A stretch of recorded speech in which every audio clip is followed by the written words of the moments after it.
Carrasco. Allez, vas-y, pourquoi pas. Vas-y, pourquoi pas. J'ai un scoop pour vous. Penalty sur Ronny Lopez à la 61e. Vous me demandez pourquoi on n'est pas revenu sur la VAR, mais la VAR ne fonctionnait pas. Falcao, le Colombien qui a pris le dessus. Il a réussi son dribble. Falcao, ouais, il est mort. Il est mort. Ce soir, je vais dire tout haut ce que tout le monde pense tout bas. Radio Diagonale, la web radio 100% rouge et blanche. Bonjour, bonsoir à toutes et à tous. Un nouveau débrief de la 6e journée de Ligue 1. L'AS Monaco qui se déplaçait à Reims et qui a ramené un piètre 0-0 de ce déplacement. Et avec moi ce soir pour parler de cette rencontre, je serai avec Arthur. Salut Arthur. Salut Rome. Bon, avant de rentrer dans les détails de cette rencontre, il y a des enseignements positifs, mais globalement quand même une rencontre une nouvelle fois très très décevante de l'équipe. On va tout de suite commencer par nos 3 points, et je vais commencer par mes 3 points un petit peu à côté du match, parce que parler du match, voilà, on va en parler évidemment de cette rencontre, mais ça, je vous cache pas que ça commence à être un petit peu gonflant là. Ça fait plus d'1 an maintenant qu'on débriefe absolument que des défaites ou pas loin, ou en tout cas des déconvenues, à part peut-être ces victoires face à Lyon, à Lille. Donc ça commence à faire beaucoup, mais aujourd'hui il y a également eu des bonnes choses. Voilà, il y a eu la Coupe du Monde du plus beau sport du monde qui a commencé. Je peux me permettre de le dire parce que je suis avec toi et pas avec les anti-rugby de l'équipe. Enfin, c'est surtout Damien en l'occurrence. Voilà, les bleus ont gagné, les bleus n'iront pas loin, mais les bleus ont gagné. Le deuxième point, c'est nos volleyeurs sont également en quart de finale de l'Euro, il faut le signaler. Et enfin, pour faire quand même plaisir à Damien, Charles Leclerc sera une nouvelle fois en pole position demain pour le Grand Prix de Formule 1. Donc c'est un monégasque. Moi ça me fait plaisir parce qu'il est chez Ferrari. Voilà. Mais malheureusement, il y avait aussi cette rencontre ce soir, cette piètre rencontre de Ligue 1. Et donc Arthur, je vais te demander de donner tes 3 points, mais tes 3 points malheureusement en lien avec cette rencontre. Oui, du coup, on va peut-être pas en débriefera en off, peut-être la Coupe du Monde de rugby. Bien sûr. Mais là, les 3 points du soir, parce qu'effectivement, donc il y avait Ligue 1. Mon premier point, moi, c'est clean sheet vraiment miraculeux. C'est que Reims n'ait pas marqué de but, c'est quand même dingue. Et du coup, pour illustrer ça, le compte, le compte sera un gros match. Enfin et décisif. Aussi, enfin décisif. Et puis il y a eu quand même la maladresse des attaquants rémois aussi. Bien sûr. Mon deuxième point, si derrière ça a pas craqué, devant ça a pas fait craquer non plus les défenses, donc forcément l'absence de Ben Yedder et de Slimani se fait ressentir. On savait que c'est eux ces derniers temps qui portaient un petit peu l'équipe avec 6 buts à eux deux sur nos 7 marqués. Ils n'ont pas été là, donc ça a été le néant. Personne pour faire des appels de balles, pas le mouvement. Bref, la tuile. Et enfin le dernier point, pour pointer du doigt un petit peu l'importance quand même d'avoir des joueurs à des postes clés. On a vu le regain un petit peu de l'ASM en fin de match, impulsé par Golovin en ce qui concerne le secteur offensif du milieu de terrain, et de Bakayoko pour la partie un peu plus défensive relayeur. Et on voit que quand ces deux joueurs vont bien, c'est toute l'équipe qui va bien, le bloc monte. Notre défense devient un peu plus protégée et devant, même s'il n'y avait pas d'attaquant pour conclure, on s'est créé des bonnes situations. De mon côté, mes 3 points. Premier point, qui est toujours habituel au niveau de la compo. Il n'y avait pas forcément 150 000 choix, mais je trouve que ce schéma tactique ne va pas, ne nous correspond pas. Il y a un vrai problème. Ça permet peut-être à 1 ou 2 joueurs d'être plus à l'aise, mais globalement c'est pas une réussite. Alors on a fait un clean sheet comme tu l'as dit, mais il faut quand même pas oublier qu'il reste miraculeux. Oui. Après voilà, on avait aussi ce problème en attaque, et ça me permet de rajouter toujours dans ce point-là le problème au niveau de la compo du trop d'attaquants. On a été beaucoup moqué et décrié sur le fait qu'on empilait les joueurs devant. Au final, on fait jouer un mec en pointe qui certes peut peut-être jouer en attaque, mais certainement pas tout seul. On va dire qu'en termes de hiérarchie pure de numéro 9, il est peut-être 5e dans la hiérarchie, si tu rajoutes Pellegrini et Jovetic. Et que donc du coup c'était compliqué. On va revenir un peu plus sur la compo, donc je vais pas trop m'attarder dessus. Le deuxième point, et t'en as parlé par rapport à la montée en puissance de Bakayoko et Golovin surtout, c'est qu'au final on s'est procuré des occasions, mais en les pressant haut, et non pas en créant nos propres occasions. Il y a eu évidemment cette énorme occasion de Keita Baldé, qui aurait été certes rattrapée au VAR, mais qui venait quand même d'un pressing haut de Bakayoko, et il y en a eu 2-3 autres aussi. Et enfin, mon dernier point, encore une fois, c'est un petit peu hors match, mais ça serait pour parler de ce qui a pu être dit par les deux équipes, team, je sais pas d'ailleurs quel nom de team on peut leur donner, mais sur le fait que Fabregas hier soir à 23h demandait sur Twitter si on avait des bonnes séries à lui conseiller. Donc voilà, essayer de donner un petit peu notre avis sur ça, entre est-ce que c'est une bonne chose, est-ce que c'est une mauvaise. J'ai lu un petit peu plein de choses, et voilà, essayer de faire un mix de tout ça pour pas rentrer trop dans le grand n'importe quoi.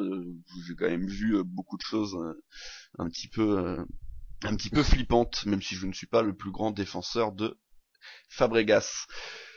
Bon Arthur, on peut maintenant commencer réellement cette émission, et donc on va parler de la compo. Donc Jordi m'avait décidé d'aligner un 3-5-2. 5-2, mais alors j'ai quand même un petit peu de mal à réellement identifier ce 2 devant, parce que Gelson Martins au final était un petit peu partout et un petit peu nulle part à la fois. Je sais pas trop ce que tu en penses. Oui. Ouais, grosso modo, il était quand même plutôt devant, un petit peu côté droit aussi, surtout en première mi-temps quand on a vu un peu les difficultés d'Aguilar. Fallait bien qu'il fasse un petit peu l'effort. Oui, la compo finalement aurait pu être donc les 5 défenseurs, comme une sorte de sapin de Noël finalement, avec Bakayoko devant la défense avec Silva, et puis Golovin, Gelson un petit peu en meneur de jeu un peu plus libre, même si c'est vrai que Golovin c'est pas mal aussi lui excentré sur le côté gauche. Donc du coup tu parles plus d'un 5-4, hein. Tu considères plus que Baldé était seul devant, quoi. En fait c'est ça que j'ai moi du mal à percevoir. Après c'était, est-ce qu'on était vraiment avec 3 milieux de terrain, Baka, Adrien un petit peu plus bas, et Golovin entre guillemets au niveau de Baka, mais du coup les deux devant, voilà, comme tu l'as bien dit, Baldé était vraiment constamment ou presque dans l'axe, alors que Martins a un peu bougé à gauche, à droite, il était un peu électron libre. Donc c'est pour ça, voilà, moi personnellement j'avais un peu de mal vraiment à définir réellement le schéma tactique. Ça marche un 5-2-2-1 ou pas, c'est autorisé?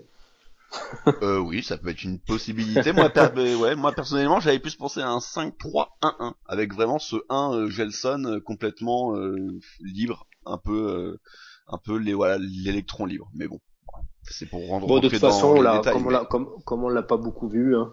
Oui, justement, c'est peut-être aussi problématique.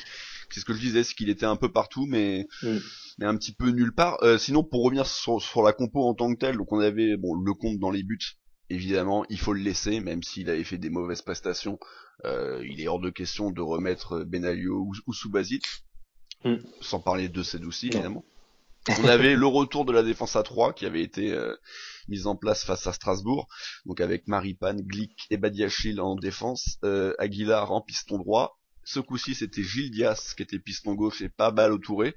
Pour le coup, c'était plutôt une des bonnes nouvelles, bonne idée de cette compo, même si Gilles Dias, est-ce que réellement c'était le top? On aurait peut-être aimé voir le petit Zagré. Moi, je suis pas forcément fan, hein, je le dis souvent, de faire jouer des très très jeunes joueurs, surtout quand l'équipe va mal. Badiachil est très jeune, mais il commence quand même à avoir un petit paquet de matchs, donc c'est moins problématique. Et ensuite, on avait donc ce milieu Baka, Silva, Golovin, et puis voilà, Gelson, Keita, Baldé. Est-ce que tu étais satisfait globalement de la compo? De la compo, ouais. Vu ce qu'on a pu lire ce matin dans la presse, au final, je me suis dit bon, finalement, c'est pas plus mal. Je m'étais résolu à avoir un 5-3-2. Oui. Mais bon, c'est pas mon système favori non plus. Je préfère le 4-4-2, mais je m'étais, on va dire, fait à l'idée que ce serait un 5-3-2. Et au final, au niveau des joueurs qui ont été placés, j'étais finalement plutôt content parce que voir du Jason Martins en piston droit, non, plus jamais. Voir un milieu avec, sans Golovin comme ça avait pu être annoncé, non, c'est peut-être un petit peu le joueur le meilleur en ce moment. Donc finalement, Aguilar était bien présent, donc ça c'était bien. Golovin était présent, ça c'était bien. Et puis effectivement, Ballo-Touré, c'est quand même mérité qu'il aille faire un petit voyage sur le banc. Donc on parlera de Gilles Dias. Si, j'ai oublié aussi Jemerson qui a été aligné dans la presse. Ça faisait quand même pas très joli, le Glick Maripan Jemerson, même si Badiachil n'est pas non plus le mec le plus serein derrière. Mais finalement, au niveau des hommes alignés, bon, on pouvait pas faire vraiment mieux. Oui, compte tenu de ce choix de schéma tactique, ouais, c'est vrai que c'était peut-être un petit peu délicat de faire autre chose. On était quand même, je pense, tous contents de pas voir Ballo-Touré, tous contents de pas voir Fabregas, qui avait quand même été les deux pires face à Marseille. Après, voilà, on sait, on avait ses absences offensives. Encore une fois, moi, mon seul petit regret, c'est peut-être sur ce piston gauche. Est-ce qu'il fallait mettre Gilles Dias? Après, il a pas fait un bon match, mais on aura le temps d'en reparler. Il a vraiment pas été aidé aussi par un Badiachil catastrophique. C'est ça en fait, c'est le problème, c'est que bon, Gilles Dias sur le profil, il a été utilisé par Jardim au poste de latéral gauche, donc on va dire qu'il y a une logique. Il nous a pas mis Gilles Dias en numéro 10. Mais dans cette équipe, c'est honnêtement faire rentrer des agrès ou autres, c'est pas des cadeaux. À la limite, je sais pas, dans une équipe qui tourne, c'est intéressant. Là, voilà, faut faire attention avec lui. Je sais qu'il y en a beaucoup qui aimeraient le voir. Moi, le premier, j'aimerais bien parce que quand il y en a un qui est pas bon, on veut l'enlever tout de suite. Mais c'est pas forcément lui faire un cadeau, quoi. Surtout, à la limite, quand on a les deux attaquants, on sait qu'on marque des buts, ça va. Là, il suffisait d'en prendre un, on perdait, quoi. C'est ça. Et puis aussi, il faut en reparler. Il était même pas dans le groupe. Il n'était pas non plus sur le communiqué médical. Quid de Benjamin Henrich. Certains disent qu'il aurait été écarté par Jardim. C'est peut-être vrai. Est-ce qu'il a été oublié également dans le communiqué médical? J'en sais rien. Mais s'il est à 100% physiquement, je trouve ça dommage de s'en priver en ce moment. Et pour le coup, lui aurait été la meilleure solution, je pense. Ah bah oui. À ce poste-là. Mais moi, il me semblait l'avoir vu ou alors je l'ai vu ailleurs. Il me semblait qu'il était tu sais, le fameux entraînement adapté. Ah, peut-être. Alors. Entraînement adapté avec Subasic et je sais plus, Henrich, Subasic, et j'ai perdu le dernier. Okay. Je sais pas si c'est Goebbels ou je sais plus. Ok, écoute, ouais, il me semble. J'espère que c'est ça, en tout cas. J'espère aussi. En tout cas, voilà, j'étais pas convaincu de ma mémoire, mais ok. Bon, à proprement parler maintenant, on va rentrer sur le match, et donc un match assez catastrophique. Offensivement et même défensivement, parce que comme tu l'as dit, ça va permettre de parler tout de suite de ton premier point. Certes, c'est le premier clean sheet de la saison, mais il est quand même assez miraculeux. Et quand je dis miraculeux, en fait, il y a surtout une situation monstrueuse en première mi-temps pour les Rémois, où Benjamin Lecomte fait un arrêt. Alors soit on peut le qualifier d'arrêt exceptionnel, soit d'énormes ratés de l'attaquant. Je sais pas comment, parce que il va pas non plus spécialement la chercher, mais. C'est Oudin qui est en vendange 2 où là Lecomte touche même pas le ballon pour le coup. Oui. C'est dire qu'on a concédé des occasions. Oudin qui reprend de voler au point de pénalty, un centre, ça passe au-dessus, et Oudin après qui va se présenter seul, il y avait un petit doute sur une éventuelle position de hors-jeu ou pas, et au final il dévisse et il frappe à côté. Exact. Après, honnêtement, un gardien qui a gagné tous ses duels comme Lecomte en début de match, je pense quand même que ça peut faire un petit peu plus tergiverser l'attaquant. Donc, allez, on peut essayer de mettre ça sur le fait que Lecomte ait gagné ses duels psychologiques face aux attaquants, mais Reims a croqué clairement, hein, même en fin de match. Mais Lecomte fait, je crois 3 arrêts vraiment impressionnants à bout portant sur Bah, j'aurais pas vraiment les actions précises en tête, mais en tout cas très vite dans le match il était rassurant et c'est grâce à lui en première mi-temps qu'on rentre au vestiaire avec aucun but encaissé. Oui, non, mais je suis d'accord. Hein. Il s'agit pas non plus de minimiser la performance non. de Lecomte. Il nous a assez déçus depuis le début de saison. Là, ce soir, très clairement, si on ramène un point, il y est pour beaucoup. Mais il y a aussi, comme tu l'as dit, beaucoup de situations où les Rémois n'ont même pas cadré. Il y est certainement aussi pour quelque chose, malgré tout, parce qu'il est bien placé. Mais c'est vrai qu'il y a quand même eu un petit peu de déchets. Donc voilà, donc on a un Monaco globalement qui a donc du coup concédé un certain nombre d'occasions, surtout en première mi-temps. La deuxième mi-temps globalement quand même a été un petit peu meilleure. Mais ce qu'on a retrouvé sur les deux mi-temps pour le coup, et ça c'était ton deuxième point, c'est offensivement là pour le coup il ne s'est absolument rien passé. La seule vraie occasion est cette frappe de Golovin vers la fin de rencontre que le gardien va bien chercher. Baldé a certes cette occasion énorme, mais comme je l'ai dit dans mes points, qui aurait été rattrapé à la VAR. Donc quid de ce match devant, alors que pour le coup c'était une de nos rares satisfactions depuis le début de la saison. Et encore une fois, ça montre bien que même si défensivement ça n'a pas été parfait, il y a un clean sheet, faut pas l'oublier. Mais on peut pas tout avoir quoi. C'est soit on marque 2 buts mais on en prend 3 ou voire 4, soit on n'en marque pas et soit on n'en prend pas plutôt, mais on n'est pas foutu d'en mettre un non plus. Donc compliqué. Ouais, après clairement faut quand même être réaliste. Il y a quand même peu d'équipes qui peuvent se permettre d'être privées de leurs 2 attaquants titulaires. Voilà, par le PSG en ce moment qui a toutes ses vedettes absentes. Je pense que n'importe quelle équipe souffrirait de l'absence de leurs 2 attaquants de pointe. Bien sûr. Alors nous encore plus parce qu'au final c'était la rare peut-être l'unique satisfaction de ce début de saison, c'était leur entente et puis leur réalisme.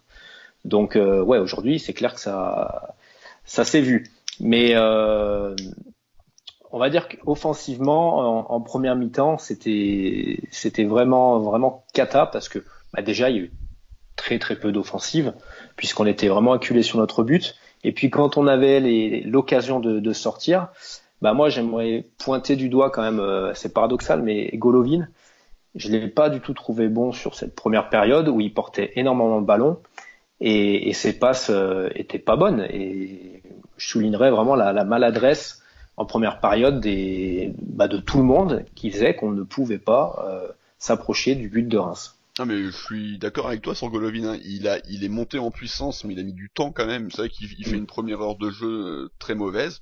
Il finit plutôt bien la rencontre, mais c'est vrai que encore une fois, c'était aussi une de nos satisfactions depuis le début de saison. Là, on l'a pas vu. Donc après, peut-être qu'on l'a pas vu aussi parce que il n'avait pas cette relation technique qu'il pouvait avoir avec Ben Yedder et même Slimani, qui mène avec un style complètement déconcertant à une technique malgré tout propre au final, pas dans la forme. La forme est souvent un petit peu bizarre à avoir, mais dans le fond, c'est très efficace ce qu'il fait. Mais il n'y avait pas Ben Yedder non plus, donc il s'est peut-être retrouvé un petit peu seul à jouer de cette manière-là. Il y a eu un Adrien Silva qui est passé complètement à côté de son match, alors qu'il avait fait une plutôt bonne rentrée contre Marseille. Donc encore une fois, incompréhensible. Quand il y en a un qui va mieux, l'autre va pas. Donc, comment on peut avoir une stabilité et comment on peut ne serait-ce que même penser à une compo quand on se dit bon allez là Adrien il a fait une bonne rentrée, Fabregas avait été nul donc il mérite de jouer, mais là Adrien ce soir il est pas peut-être un petit peu quand même parce que Fabregas ça avait été un sketch, mais c'est aussi dû au niveau de l'adversaire. Marseille est quand même bien plus fort que Reims, donc je suis pas convaincu qu'Adrien ait été vraiment supérieur à ce qu'on avait vu de Fabregas. Non, mais c'est clair, on a des joueurs très irréguliers et puis honnêtement, on en parlera avec Keita Baldé aussi, hein, mais c'est vrai que Adrien, quand il rentre contre Marseille, alors ça a fait du bien parce que ça a permis de stabiliser un peu le milieu, mais c'est surtout que toute l'équipe allait mieux et s'était lancée dans la remontée au score. Du coup, le bloc était haut et Marseille est peut-être moins rigoureux aussi défensivement que Reims, surtout dans le match que c'était la semaine dernière. C'était ouvert. Donc Adrien, on a retrouvé le Adrien de la saison dernière, absent, un peu mou à l'image de sa reprise de volée à un moment donné. Oui. Et puis bon, il a encore pris son jaune, mais ça c'est un détail, il aura sa suspension dans l'année, ça c'est sûr. Oui. Et voilà, et donc c'est vrai, t'as raison, on a des joueurs irréguliers, c'est un casse-tête, sans vouloir le défendre, ça doit être un casse-tête pour Jardim, parce que quand il y a un joueur qui est bon, forcément on change pas une équipe qui gagne, qui perd pas. Et donc du coup on remet les mecs qui déçoivent ensuite. Donc on a tout le temps envie de changer cette composition d'équipe d'un match à l'autre. Et pourtant c'est au final, je pense, ce qui fait que les automatismes seront jamais trouvés. Oui, non, mais le fait de changer clair. comme ça. Ouais. On change les joueurs et puis on change aussi les schémas tactiques au gré des différentes absences. Et c'est vrai que c'est un petit peu compliqué de trouver de la stabilité alors que c'est vraiment ce qu'il nous faut. Donc espérons que ce premier match sans encaisser de but va faire du bien. De toute façon, la prochaine rencontre, elle arrive très vite, hein. Elle est mardi, elle est face à Nice. Une équipe quand même supérieure à Reims. Je sais pas ce qu'ils ont fait ce soir. Ils ont gagné, je crois. D'accord. Du moins, ils menaient 2-1. Ok. Donc grâce avec un but de Dolberg finalement qui finalement qui s'est remis du vol de sa montre. Donc non, mais c'est vrai que j'entendais Lecomte qui s'est exprimé au micro là à la fin du match, qui disait que peut-être qu'ils avaient ce clean sheet serait peut-être pour eux un match référence défensivement. Je pense qu'il s'est un peu enflammé, on va attendre de voir. Oui, très très clairement. Mais bon, après ça c'est toujours pareil, les joueurs en fin de match, ils ont souvent des analyses un petit peu tronquées, mais bon. Après c'est le signe aussi qu'on est une équipe. Petrov a beau avoir dit qu'on jouait le podium, on est une équipe qui n'a plus d'ambition. On se contente, j'ai l'impression que tout le monde va se contenter de ce 0-0 parce qu'on n'a pas pris de but. Voilà, au classement c'est une très mauvaise opération. Et je pense que voilà, on va se contenter de ça et ça va afficher. On va tous reconnaître qu'on va faire encore une fois une saison compliquée, quoi. Du moins sans ambition majeure. Et pourtant nos adversaires potentiels sont tout aussi nuls. Alors peut-être un poil moins, mais c'est pour ça que moi, malgré tout, dans l'émission pronostic, j'étais plutôt optimiste, non pas forcément grâce à nous, mais surtout grâce aux autres. Les autres, c'est ce qui se passe, hein. Marseille qui doit gagner, mais qui ne gagne pas cet après-midi. Les Rennes, les Saint-Etienne, pareil, c'est hyper irrégulier. Et on les a même vus en Coupe d'Europe pour certains cette semaine. Ça a été à l'exception du PSG, mais encore une fois, qui est pas dans la même cour. Ça a été très compliqué pour tous les autres clubs français. Donc la faiblesse de cette Ligue 1 me faisait dire qu'on pouvait même aller chercher cette 3e place. Dans l'absolu, je me dis que c'est toujours pas fini. non, c'est sûr. Mais bon, mais alors que dans n'importe quel autre championnat, ça serait déjà fini. T'as 3 points sur 18, tu peux plus accrocher le podium, c'est quasi impossible. Oui, après le podium, moi, personnellement, c'est peut-être pas le sujet de l'émission de ce soir, mais mais bon. C'est fabuleux. Mais donc voilà, et en tout cas voilà, pour revenir ensuite sur la deuxième mi-temps, c'était 2 de nos points. Toi, c'était sur la montée en puissance du milieu de terrain et de Bakayoko et de Golovin, et moi c'était sur le fait que on avait obtenu la plupart de nos situations grâce à un pressing haut. Qu'est-ce que tu avais à dire justement sur cette deuxième mi-temps qui a quand même été non pas plaisante mais moins inquiétante? Ouais, bon, hormis le fait que on souffre quand même à la reprise, mais bon, ça n'a pas duré trop longtemps. Mais en fait tout le bloc est monté, hein. Donc quand au milieu on était plus présent, comme on a dit, grâce à Bakayoko et grâce à Golovin, le bloc a monté. Du coup, le pressing s'est aussi déclenché et on a moins subi. C'est pas pour autant qu'on a mis le feu devant la cage de Reims, puisqu'on verra qu'il y a eu quand même, vraiment à part l'occasion de Golovin qui aurait mérité mieux, c'était quand même une belle frappe. Bon, on aura fait encore une fois briller le gardien adverse. Sinon, il y a pas grand chose. Keita, sa frappe, elle est juste odieuse. Même s'il y aurait eu hors-jeu, il n'a pas le droit de faire ça. Et après, Onyekuru qui, voilà, je pense qu'il m'a fait bondir de mon canapé. Sur la fin, il a un face à face, il pousse trop dans le ballon. Ensuite, il vendange un contre. Donc on a été mieux, c'est vrai, mais voilà, vraiment grâce à deux joueurs, je pense, qui ont fait que tout le monde a pu suivre. Et tu vois, pourtant, j'étais presque à me dire, au vu de la première mi-temps, que Bakayoko avait quand même un petit peu mal physiquement. Et comme contre Marseille, pardon. Et ben il est monté en puissance. C'est un petit peu un diesel et il fait vraiment du bien. Oui, très clairement. De toute façon, on en reparlera dans les prestats individuels, mais j'ai plutôt aimé son match. Alors évidemment, je suis un de ses plus grands défenseurs et je l'ai toujours été, mais là, j'aimerais bien qu'on me prouve le contraire. On en a parlé même avec Damien, qui est pourtant pas grand fan, mais qui lui aussi le considère comme le meilleur joueur. C'était également l'avis d'Adrien. Donc je pense que globalement c'est assez évident que ça a été le meilleur. Tout n'est pas parfait, mais c'était quand même un vrai bon match de sa part. Voilà, donc Monaco qui fait ce 0-0. Voilà, un match assez terne. On va retenir ce clean sheet, certes miraculeux, mais ce clean sheet. On va espérer que Ben Yedder et Slimani soient de retour mardi face à Nice pour apporter un peu de solution offensive. On va espérer aussi repasser à une défense à 4. Après si Jardim veut, parce que parce qu'on n'a pas pris de but, donc si Jardim veut remettre ce système-là, ok, mais il n'empêche que j'espère le retour des deux devant, et du coup ça sera Baldé évidemment, et puis Gelson Martins qui quand même commence à enchaîner les prestations très insuffisantes. On fera les frais, après à savoir qu'est-ce qu'on fera pour Adrien Silva. Bon, est-ce qu'il faut pas le laisser, parce que comme tu le disais, pour avoir un petit peu de stabilité, je pense malgré tout qu'il faut renouveler ce milieu de terrain, Baka, Golovin, Adrien, et lui laisser sa chance à ce milieu de terrain. Ça sert à rien de rechanger tout de suite. Je pense qu'il faut repartir sur ça. Si on part encore une fois sur une défense à 5, hein. Si on joue en 4-4-2, il faut faire un milieu à 2, Adrien, Baka, avec Golovin sur un côté. Ouais, je pense qu'il va reconduire ça, je pense. Il y a moyen. Ouais. Il y a moyen. On va je sais pas, comme tu dis, ouais, si les deux, je sais pas si nos deux attaquants seront revenus, mais c'est vrai que pour le coup, c'est numérique, hein. Il peut, pour le coup, pas obligé de changer de système pour pouvoir remettre Slimani et Ben Yedder.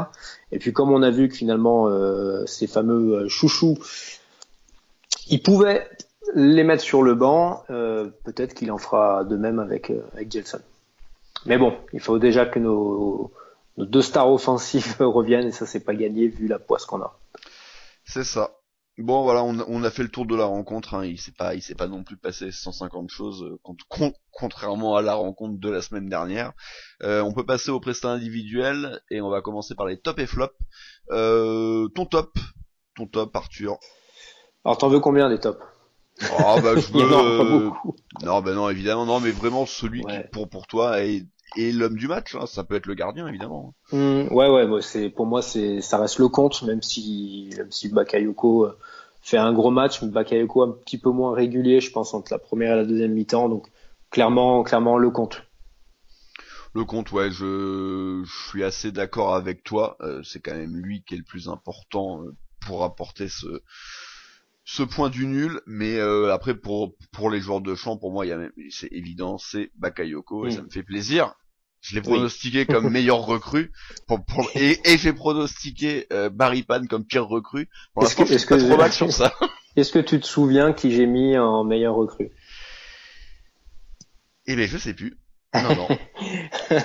Le compte.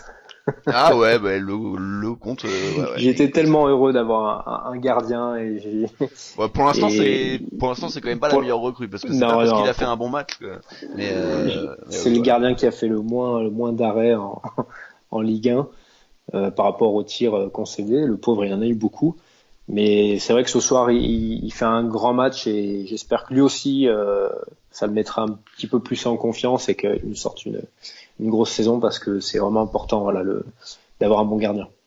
Les flops maintenant, alors évidemment il y en a beaucoup plus du coup parce qu'on peut considérer qu'il y en a trois, allez on va mettre Golovin. Il y en a 3 qui ont réussi à tirer leur épingle du jeu, donc 8 qui ont été en dessous. Mais dans ces 8, pour toi celui qui a été vraiment le pire, ou les deux hein, si t'as du mal à en... Ouais. Allez, je pense déjà je vais mettre Baldé Keita Baldé, on l'a pas bien vu, son action, malgré leur jeu, encore une fois, j'ai trouvé ça dingue, très nonchalant et très irrégulier, alors que voilà, il a fait une grosse rentrée contre Marseille. Là, il a disparu et il nous a vraiment pas aidé. D'ailleurs, à sa sortie, ça a coïncidé un petit peu avec une meilleure forme de l'équipe, même si c'est pas ses remplaçants vraiment qui ont rehaussé la moyenne. Ah non, c'est sûr. Mais voilà, Baldé Keita, et puis allez, je peux pas citer un défenseur en particulier, j'ai pas été fan de la défense malgré tout, donc ouais, on va dire les 3. Baldé, et puis très déçu par Aguilar. Ah oui, donc t'englobes aussi avec les 2 pistons quoi. Donc carrément les 5 de la ligne basse. Ouais, bah moi de mon côté, je suis moins sévère avec Keita parce que au final, comme tu l'as dit, hein, ça rappelle un petit peu le Monaco de l'année dernière. Oui. Et le Monaco de l'année dernière, bah, au final, dès qu'il avait un mec tout seul en pointe, bah, il faisait jamais des bons matchs. Alors Falcao arrivait de temps en temps à s'en sortir avec un but parce que ça reste Falcao et que c'était un renard pour réussir à marquer quand même sa petite quinzaine de buts. Mais globalement, c'est hyper compliqué pour un mec tout seul en pointe, encore moins que lancer un vrai neuf. Il a obtenu quelques coups francs, il a fait quelques protections de balles. Après, je suis d'accord, c'est pas une bonne rencontre, mais pour moi, c'est pas le pire. Pour moi, le pire, c'est Badiachil. Ah oui. Ouais, les 3 ont pas été bons derrière. Encore une fois, un peu comme face à Strasbourg, j'ai envie de mettre Glick un petit peu au-dessus. Alors non pas parce qu'il a été meilleur, mais parce qu'il a fait moins de conneries. Mais c'est aussi dû à son rôle. C'est peut-être un petit peu plus simple d'être ce 3e, donc qui doit un petit peu gérer à droite, à gauche, et souvent se retrouver dans l'axe pour empêcher les centres. Il a quand même fait 2-3 dégagements en catastrophe, 2-3 tacles qu'il a dégagés en corner ou en touche qui ont fait du bien.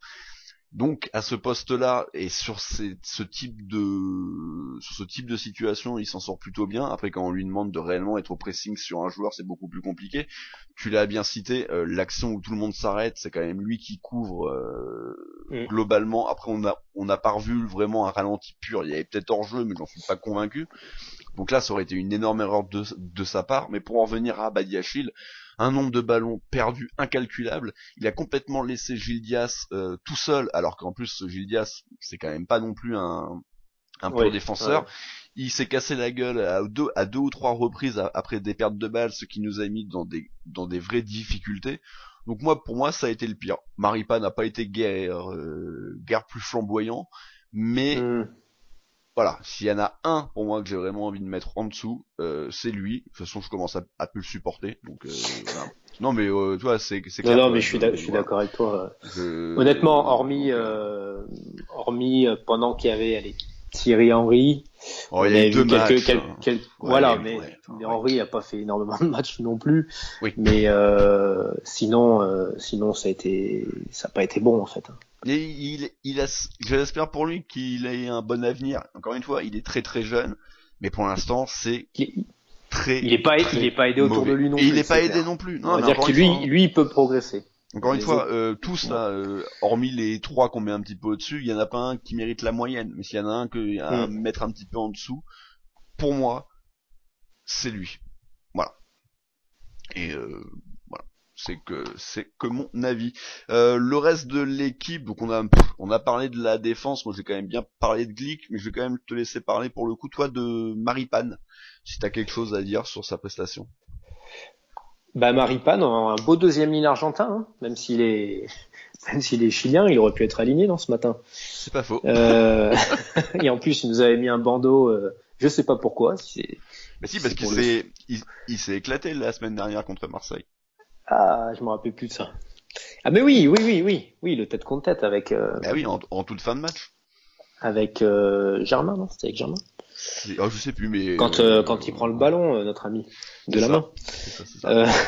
Maripane en première mi-temps, flippant quoi, à l'image de la défense en général. Hein, oui. Sans cesse en recul frein. Quand il faut y aller, ils y vont pas, et inversement. À noter quand même que c'est lui qui contre une frappe de Cafaro là, vers la 60e minute.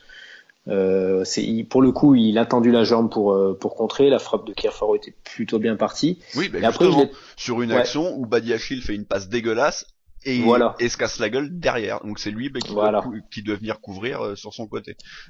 Oui, exactement, il compense. Et sur la fin de match, on l'a un peu plus vu, et notamment dans la relance. On va dire qu'il remontait le ballon au pied sans faire des fantaisies, mais il est trouvé un petit peu mieux dans la défense quand justement on avait la possession de balle. Oui, c'est vrai qu'il a essayé mais sans plus. Non, mais on est bien d'accord de toute façon. C'est mauvaise prestation pour les trois globalement. Aguilar, comme tu l'as dit, pour moi c'est un peu comme Dias dans le contenu global. La différence c'est qu'Aguilar on en attend beaucoup et pour l'instant on voit pas grand chose. Il a dû faire un centre ou deux corrects, et encore deux, je crois que je suis allé chercher trop loin celui-là, parce qu'en fait en mémoire j'en ai qu'un seul et il doit être vers la 80e. Alors c'est certainement pas que de son fait, il y a peut-être un problème aussi d'animation globale avec Gelson, avec Adrien, enfin je sais pas, mais en tout cas il a été insuffisant et une nouvelle fois très décevant pour l'instant. Pour l'instant, ça prend pas du tout à Monaco, et en plus c'est con pour lui parce qu'il faut pas qu'il oublie que ça reste encore le gros point faible de l'équipe de France, et que on pouvait penser qu'il pourrait au moins avoir sa chance d'être appelé. S'il continue comme ça, il le sera pas. Ça c'est une évidence.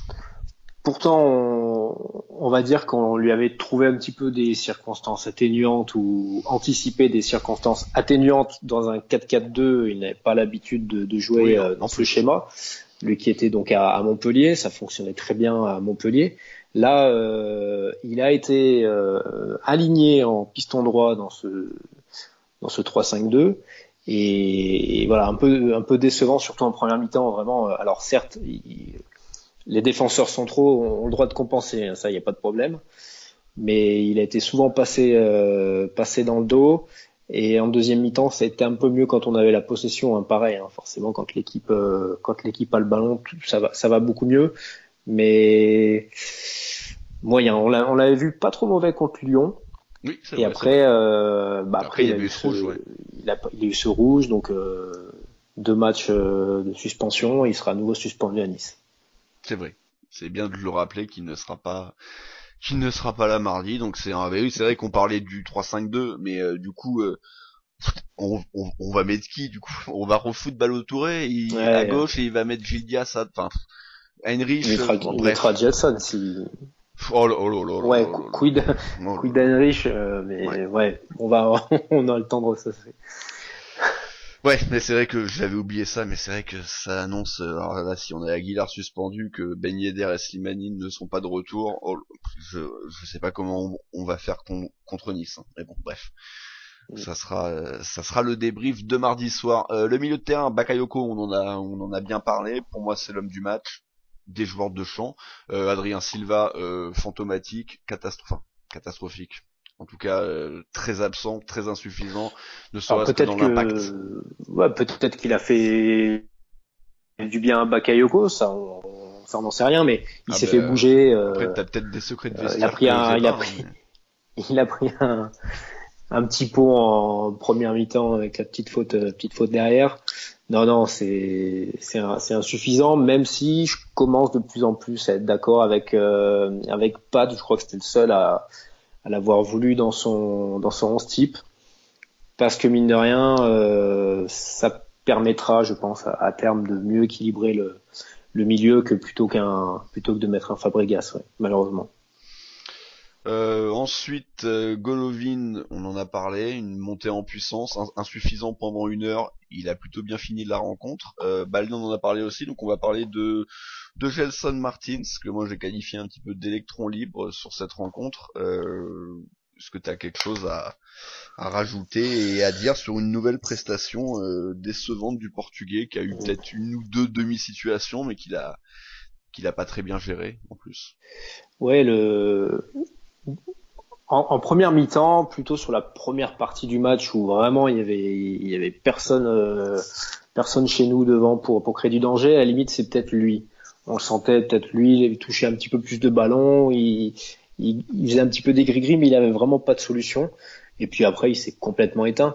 Il a eu une occasion en milieu de la première mi-temps, je crois. Il fait un bon crochet, mais après, je crois qu'il s'en mêle les pinceaux, alors il s'était ouvert le but. Mais bon, la finition, on le sait, c'est assez catastrophique pour lui. D'ailleurs, c'est un gros point faible à travailler de son côté, mais en deuxième mi-temps, on l'a plus vu et voilà, ça confirme un petit peu le début de saison de Gelson Martins, insuffisant quand on voit le prix qu'il coûte.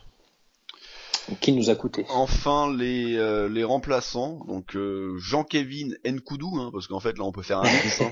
On peut faire un mix entre Georges-Kévin Nkoudou et Jean-Kévin Augustin, c'est que une rentrée pas vu. Voilà, absolument pas vu, c'est-à-dire qu'il visiblement il a quand même joué un petit peu, mais ok, j'ai pas fait attention spécialement à lui.